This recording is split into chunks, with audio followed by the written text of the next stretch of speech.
Hi everyone, welcome back. Today we are going to talk about a very important step in internal audit execution, and that is control design assessment or CDA.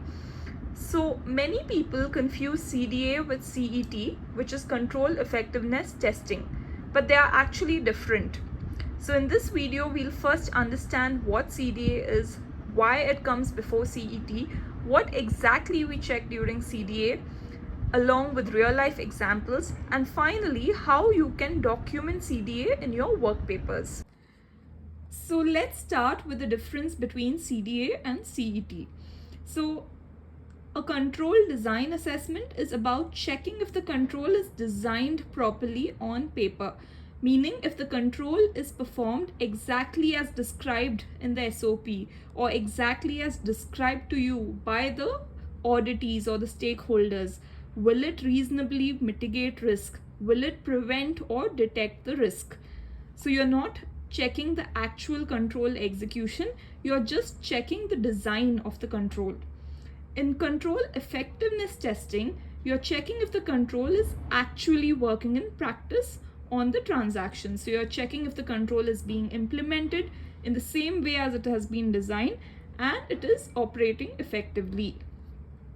So CDA comes first. And why is that?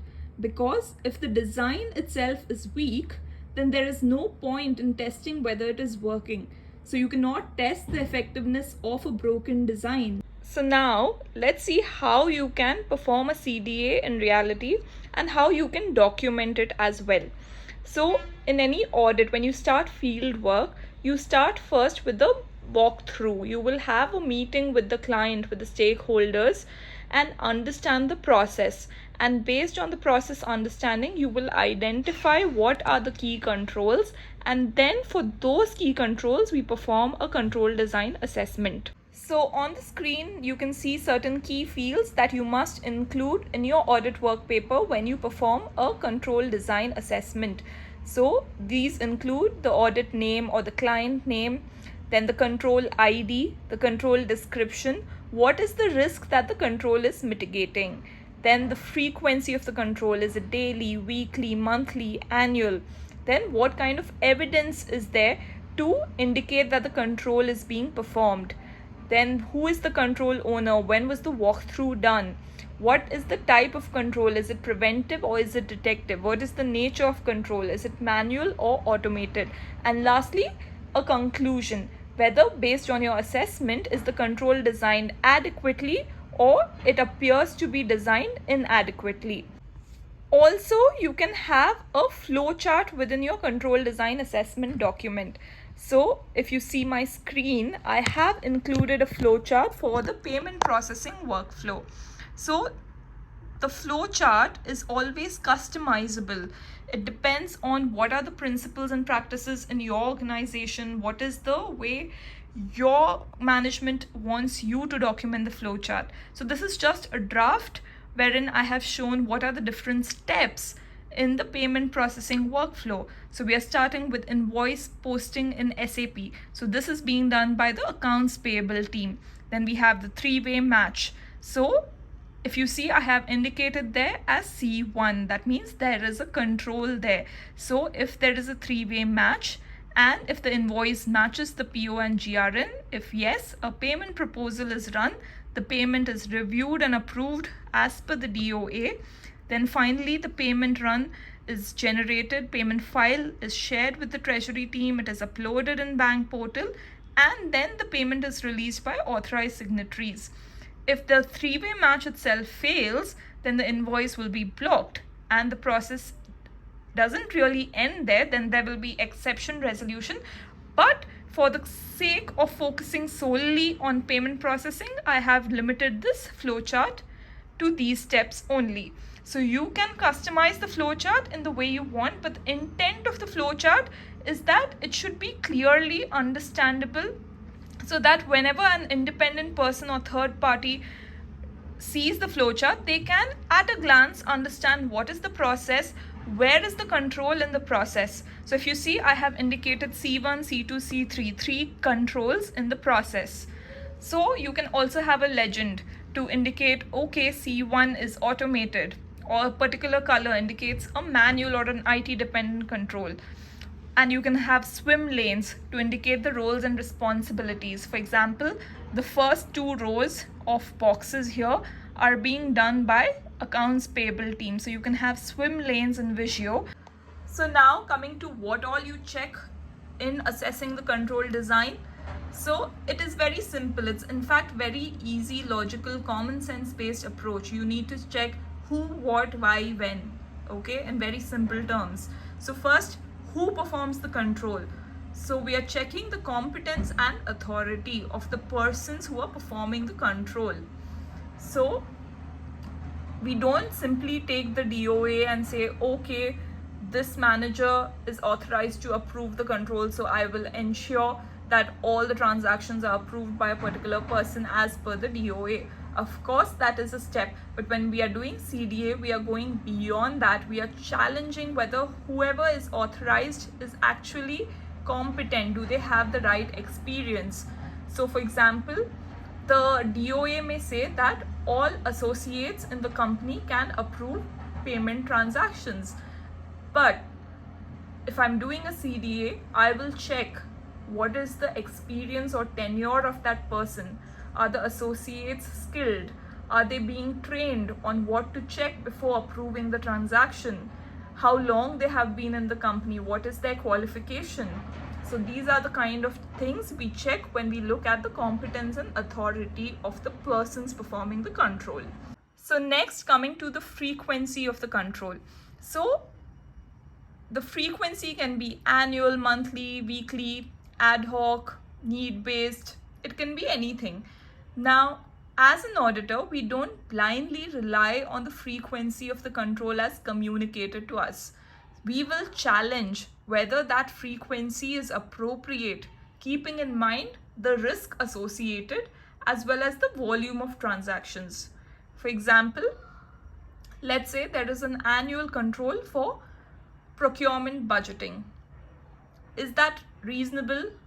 Yes, because we cannot have budgets being prepared every month. It may not be necessary. So annual frequency seems fine. But let's say you have a control for reviewing duplicate invoice reports, and that is being performed, let's say, once a quarter.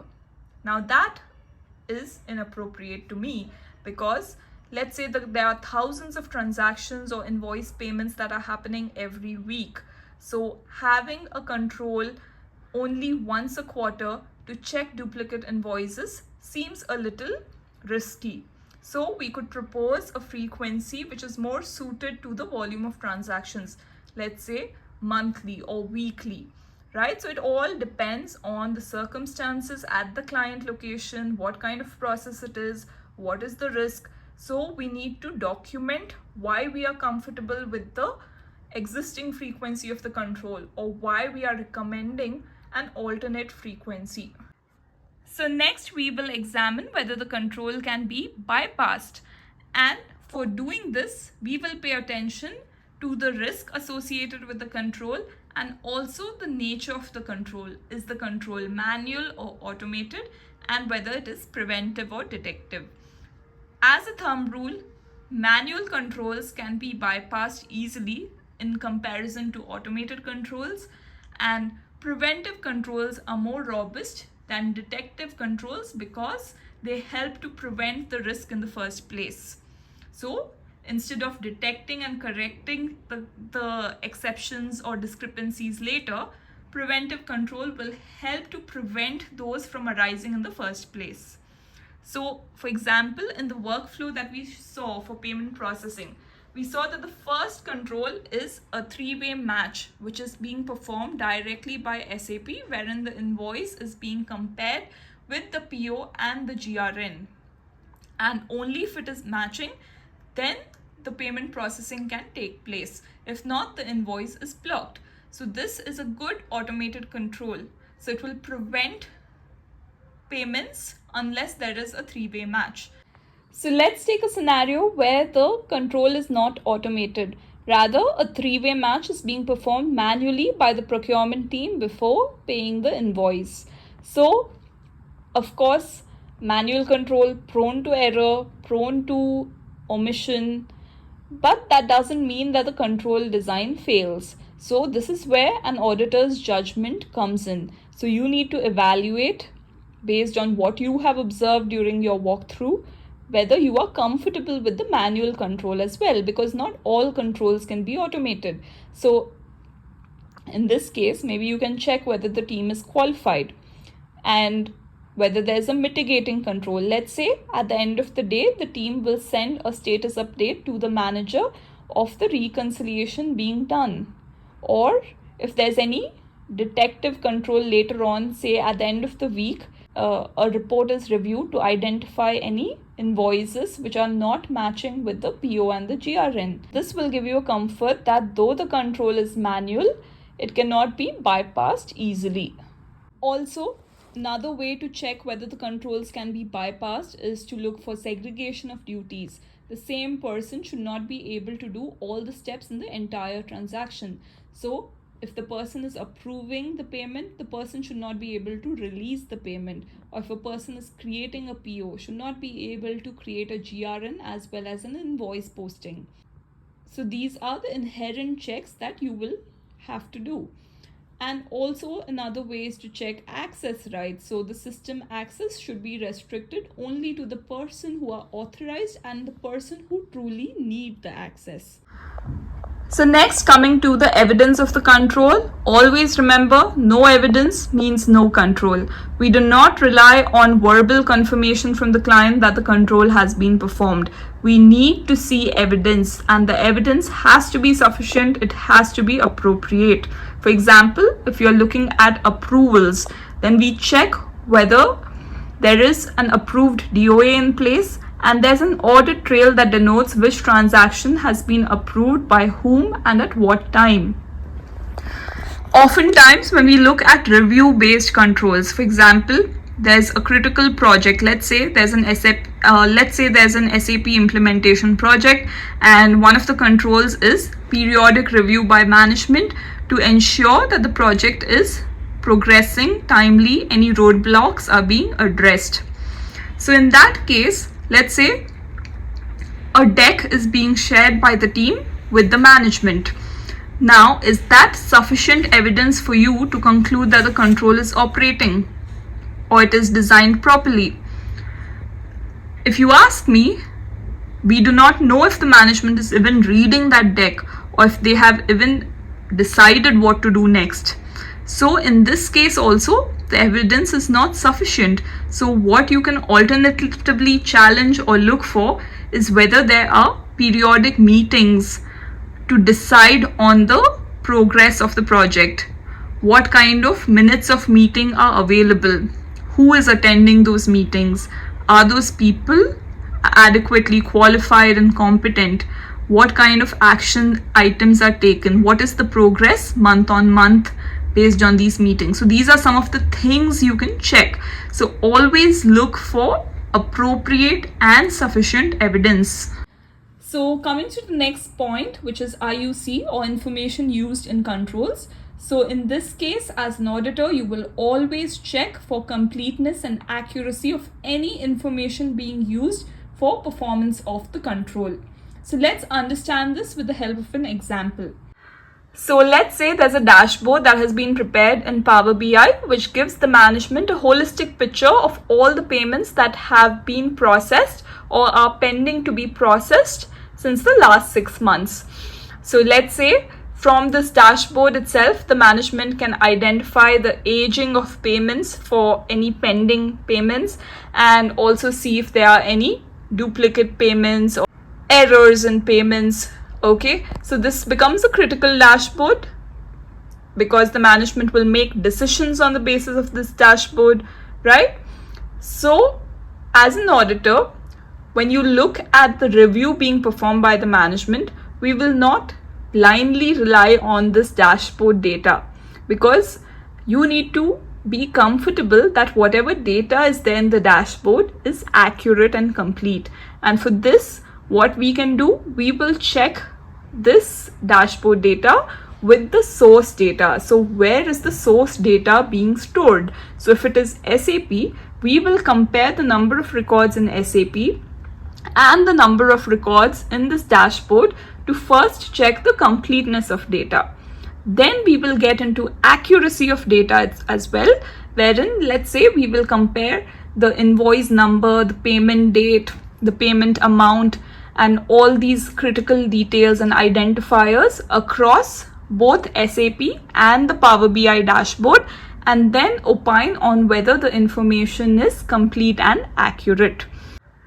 So for any IUC, we check the completeness and accuracy. And also another thing you can check is whether there is a direct integration between the source data and the Excel or the Power BI dashboard.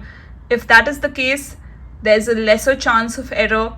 And also change management, like who is authorized to make changes to the dashboard or to the macro, and on what basis are the changes made, whether the access is restricted. So these are some of the things you must check when you deal with IUC. So coming to the next point, which is thresholds. Now this holds good whenever there are thresholds in the performance of the control. So typically for approvals, we will have threshold based approvals, or even for exception investigation. So let's say the control for GRIR review is such that all exceptions or differences in the GRIR account which are below $1,000 may not be investigated. Only if it exceeds $1,000 will there be an effort to rectify the difference. So in that case, as an auditor, you need to judge whether the $1,000 amount is appropriate. Is it too high? Is it too low? Is it okay? Who has taken that decision? Where is it documented? When was this last reviewed? What was the analysis done? And is that analysis appropriate? When will it next be reviewed? So these are the things you will assess when you look at thresholds within the controls. Another thing when it comes to control design assessment is the sustainability of the control. So this means that if the control continues to operate as it is designed today, will it be sustainable even in the future if the volume of transactions increase or if there's any contingency? For example, within payment processing, the control to prevent duplicates is being performed manually. So let's say the accounts payable team will manually check for duplicates prior to payment of the invoice to avoid any duplicate payments. Now this will work if there's a low volume of payments. So even if it's 100, 200 payments per week, it is manageable. However, if there is an increase in the volume of transactions, let's say it increases 10 times, it becomes 1,000 to 2,000 transactions, is it still sustainable to have a manual control? In that case, there is high chance of error and the existing control will not be sustainable. Or if you are aware that there's going to be a project expansion which will result in huge outflow and huge number of payments, in that case, this control will not be sustainable, and the way forward should be inbuilt automated checks within SAP to identify and prevent duplicate payments, and to have detective reports to detect any duplicate payments, right? So this is how you will assess the sustainability of the control. So once you assess all these parameters, you would have concluded the control design assessment, and as an auditor, you will reach an independent conclusion whether the control is designed adequately. If yes, the control design assessment has passed. If not, it has failed, and there is a need for enhancement in the control design. Lastly, when it comes to documentation, like I already showed you certain key fields that you will incorporate in your CDA workpaper, you will have all those fields listed, and you can add a flowchart. That's optional, that depends on your company. You can have a detailed narrative as well. So when I say narrative, it doesn't have to be too elaborate also. So basically you want to highlight what are the steps performed by the control owners and where is the key control lying, and supplement it with relevant evidences, screenshots, emails as necessary, so that when an independent regulator or a third party reads the CDA, they reach the same conclusion as you did. So along with that, you will have this assessment of these parameters. So you have to opine against each question whether yes, the control has been performed by appropriate person or not, whether the frequency is appropriate or not, and so on. And wherever there are any exceptions, please note down the exceptions also within your CDA document. So I hope you found this video helpful, and please subscribe if you would like to stay updated on more audit hacks.